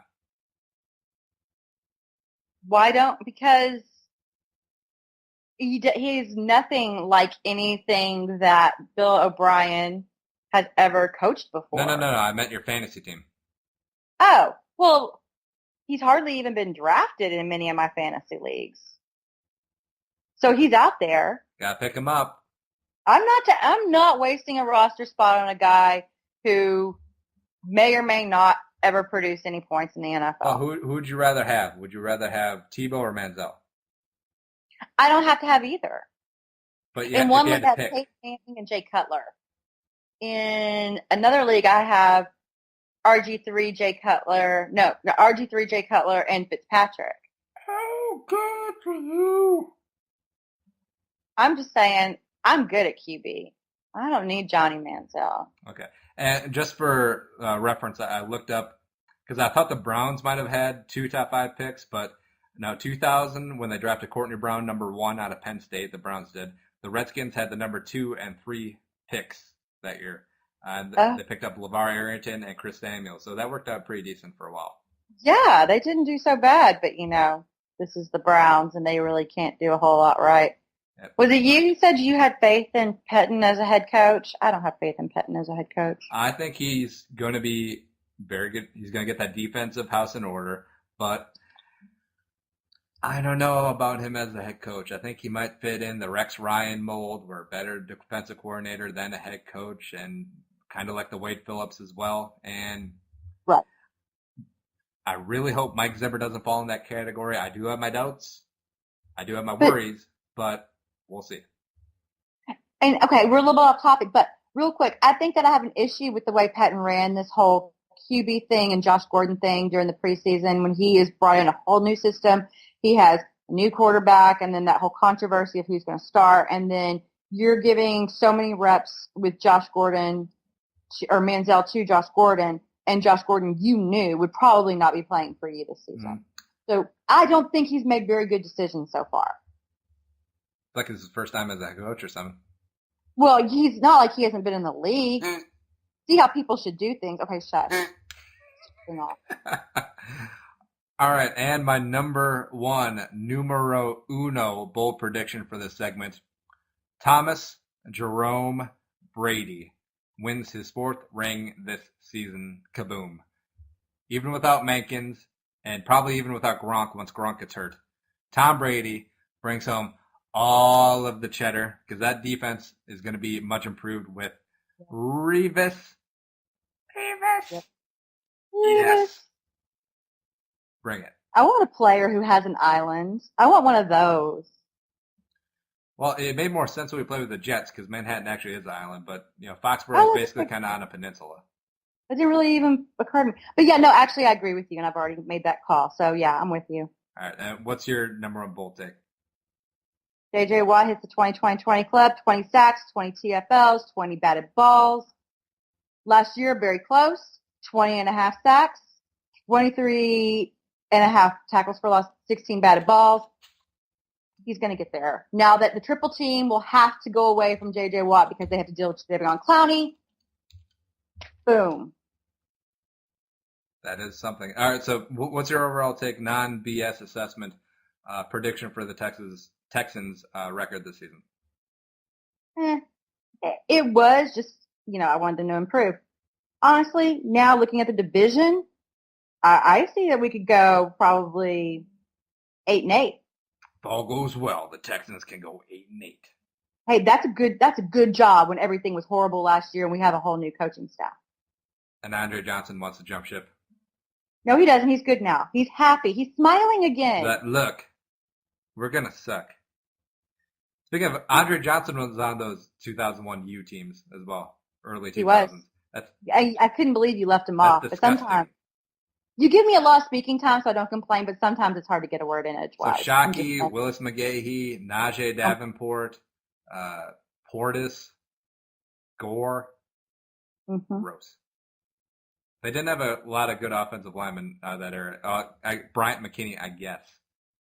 Well, he did all right for a while. Eric Winston, I guess, but he did all right for a while. That's about it. Speaking all right, we're headed into our 4th and final segment, but we're going to take a break real quick. Claire and Carlson Show. Be back in a sec.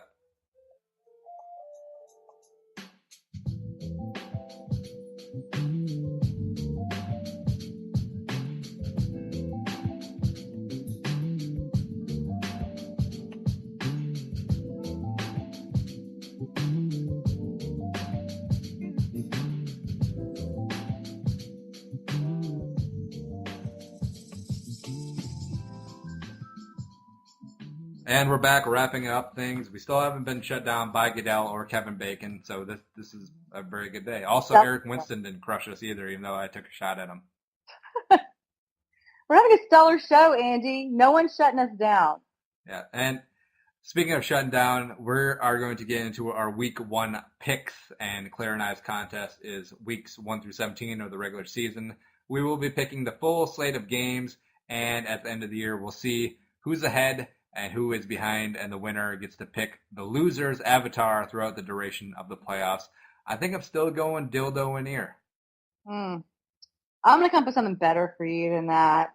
Better than ear dildo. How about, it can't be like extremely explicit. Like it can't be the Jennifer Lawrence nudes. I'm not going to put like porn as your avatar or something. I'm not crass. Or the Glorious Kate Upton nudes. No, you're Alleged not. No. nudes. Alleged news.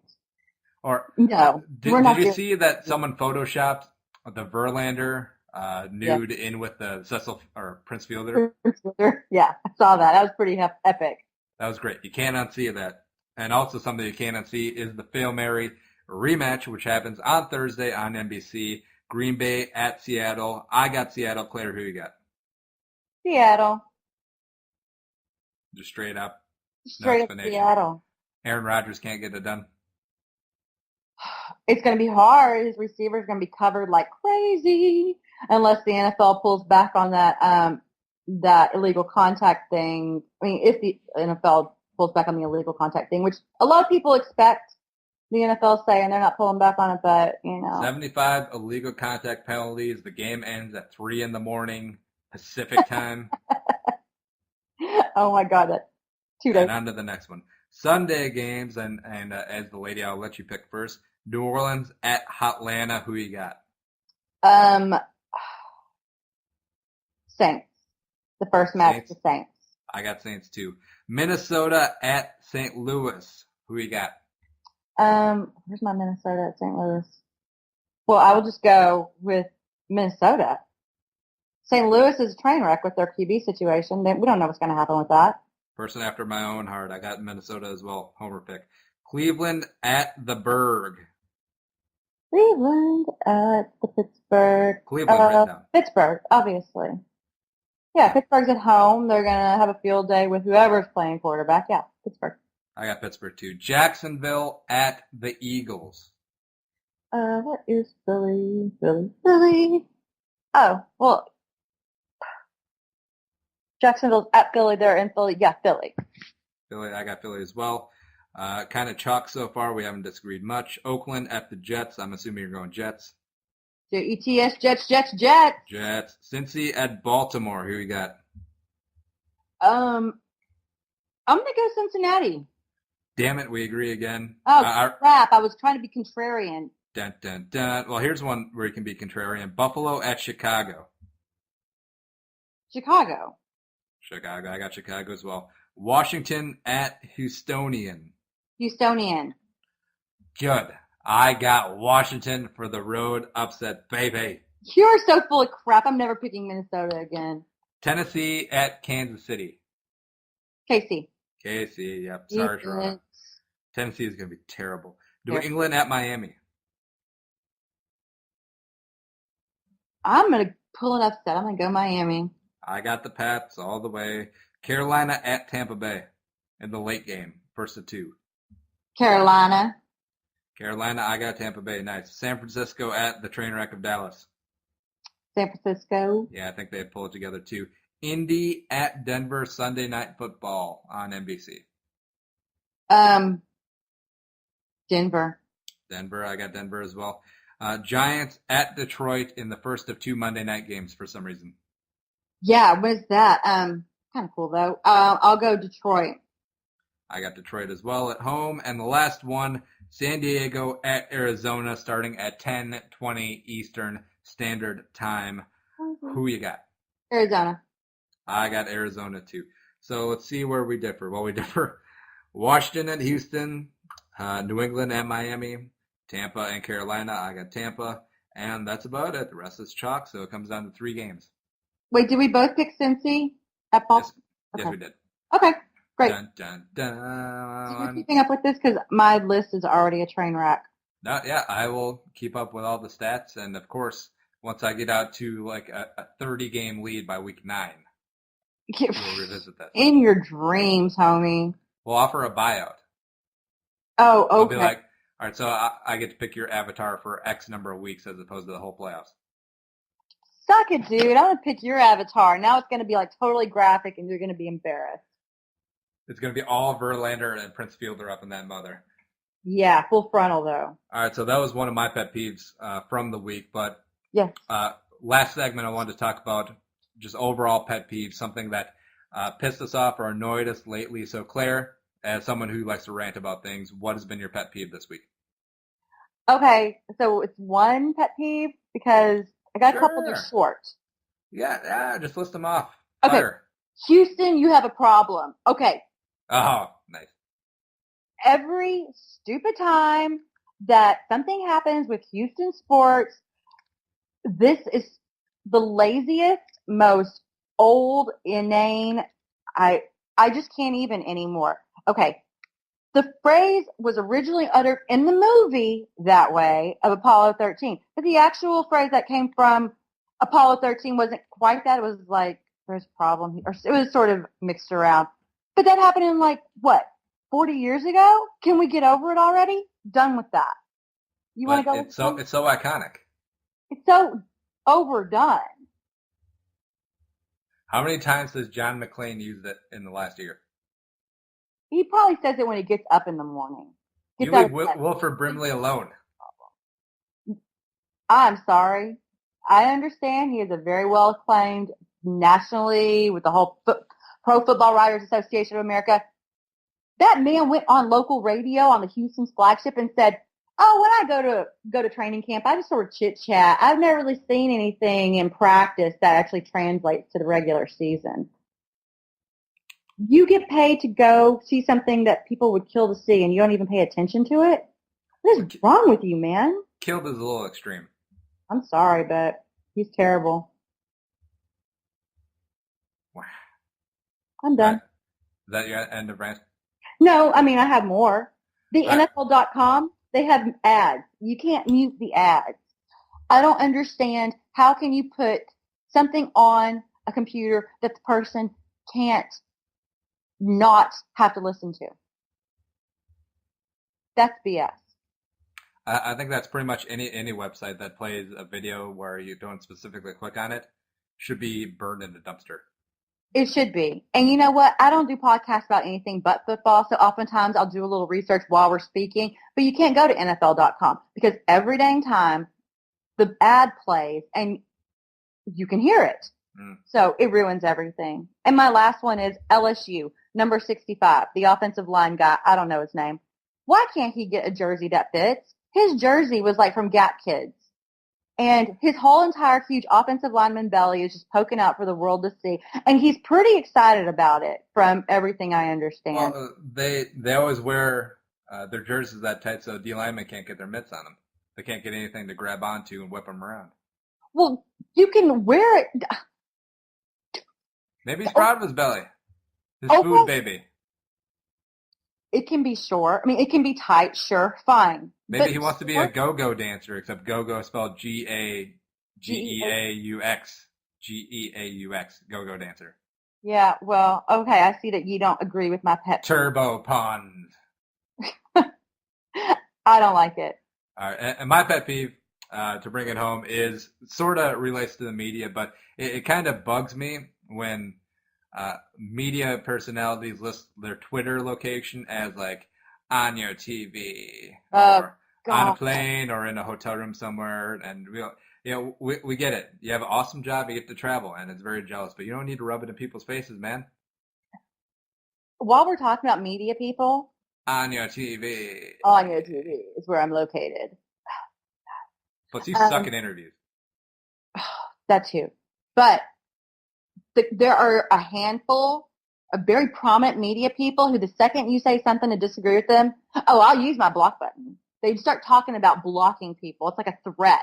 Like, I'm not going to let you read my awesome content if you continue to disagree with me publicly. Oh, yes. Oh, yes. Oh, okay. No. Oh. I got blocked by Tim Kawakami from the San Jose Mercury News. Yeah. I have no idea. I have never interacted with Tim Kawakami ever. Oh my God. Ever. He blocked you. Silver blocked me once, and it was actually a badge of honor. Ever. Actually, there should be an app or a website where you can look to see who has blocked you on Twitter. I know that Twitter doesn't show that, but that'd be awesome if someone figured out the algorithm. Yeah, there has to be a way to find out. I want to find out who's muted me.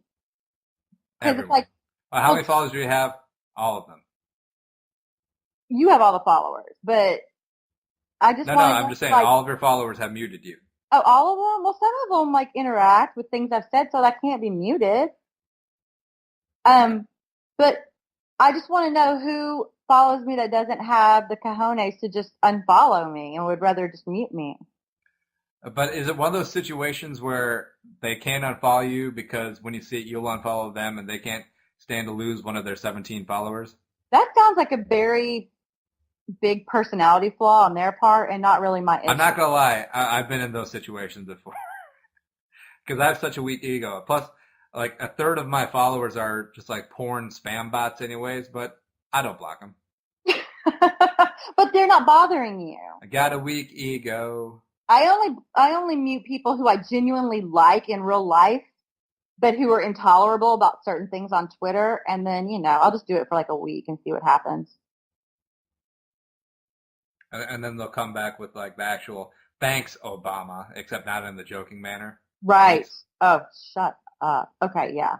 It gets bad. That was a lot of pet peeves. That was really fun. That felt good. It was. All right. And speaking of feeling good, we are done. So you can take us out of your ears, and we're going to end on kind of an awkward politard note. But that is the Claire and Carlson Show. Find us on latenightsportsradio.com. Twitter is at Claire and Carlso for now. We're going to have to talk about that because that ain't going to fly. It's not going to fly. Plus, underscore it, baby. No, we need 2 underscores because there's a Claire underscore Carlson already. No, we need to figure out who this is and invite them on the show, and then we can negotiate a settlement. Okay. Whatever floats your boat. And your Twitter handle is, at the Claire Bear 23. And 23 is for what? Arian Foster, my bae. Oh, that's how many times Claire has been married, everyone. Also, I'm at Purple for the Win on Twitter Machine. But other than that, we're out of here. Claire, say goodnight. Good night. Have a good one. We are out. Oh, I can't steal that one. That's Jim Rome's. Damn it. All right, we're going. We're out of here. Bye. Bye.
The music was created and produced by Deeb. To hear more of his tracks, check out soundcloud.com/Deeb.